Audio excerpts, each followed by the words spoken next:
जय माँ सारला। नमस्कार दर्शक बंधु, पंडितियानी ओडिया चैनल को मो ज्योतिर्वेदी रोजालिन ग्रहाचार्य आपण मानक स्वागत जनाऊँगी। आज विषय हेउची सेप्टेम्बर 7 तारिख 2025 मसीहा भाद्रप पूर्णिमा रविवार दिन पड़ुथिबा राहुग्रस्त पूर्णग्रास चंद्रग्रहण रे केतेबेले आपण पाक त्याग करिवे और देवनीति निषेध हेबो।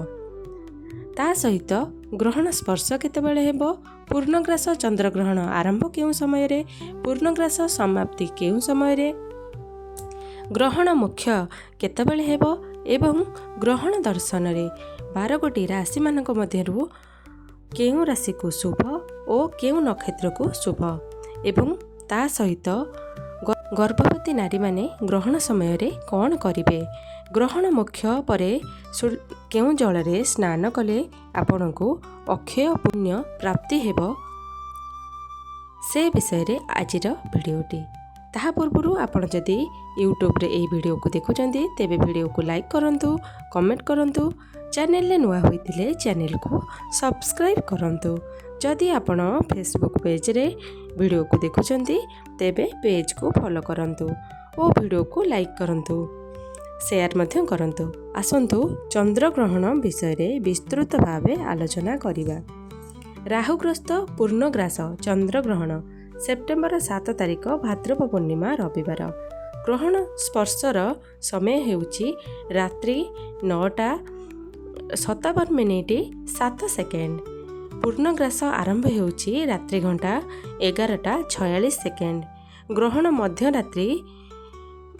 मध्य हेउची रात्रि 11:41:45।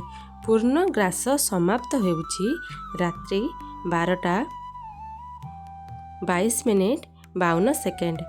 ग्रहण सर्वमुख्य रात्रि हेउची 1:26:32। चंद्रग्रहण जोगु ग्रहण स्पर्शर 9 घंटा पूर्व अर्थात 7/9/2025 रविवार दिन दिबा घंटा 12:57 ठारू पाक त्याग अर्ण भोजनादि देवनीति मध्य निषेध। प्रत्येक गृही एही नियम माने सेप्टेम्बर 7 तारिख रविवार दिन 12:57 मध्य पाक कर्मादि और अर्ण भोजन देवनीति आपण माने करि परिबे।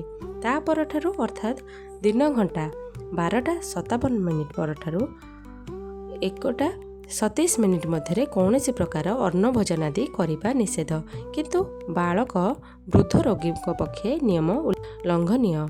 कौनसी गर्भवती महिला उक्त रात्रि रे ग्रहण को न देखी कोଳରେ एक नड़िया रखी घर भितर रही श्री विष्णु जगन्नाथ को मने मने स्मरण करवा निहाती दरकार। रात्रि घंटा 1:27 समय रे सर्वमुख्य बेल को रात्रि थिबा जोगु ब्राह्म मुहूर्त राति 4टा परे स्नानादि सारी देव पूजा करने आवश्यक।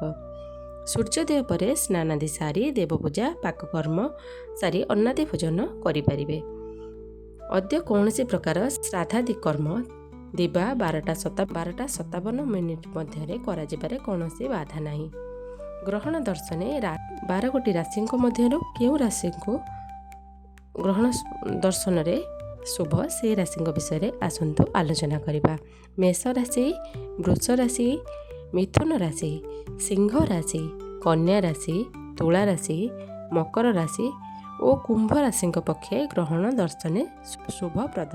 आपण जदि श्रीक्षेत्र महोदधि, बिंदुसागर, नाभि गया, बैतरणी नदी तथा तीर्थस्थान इत्यादि रे पवित्र महानदी रे मध्य जल स्नान करुछंती ग्रहण मुख्य परे आपन को ताहले अक्षय पुण्य फल प्राप्ति हेबो।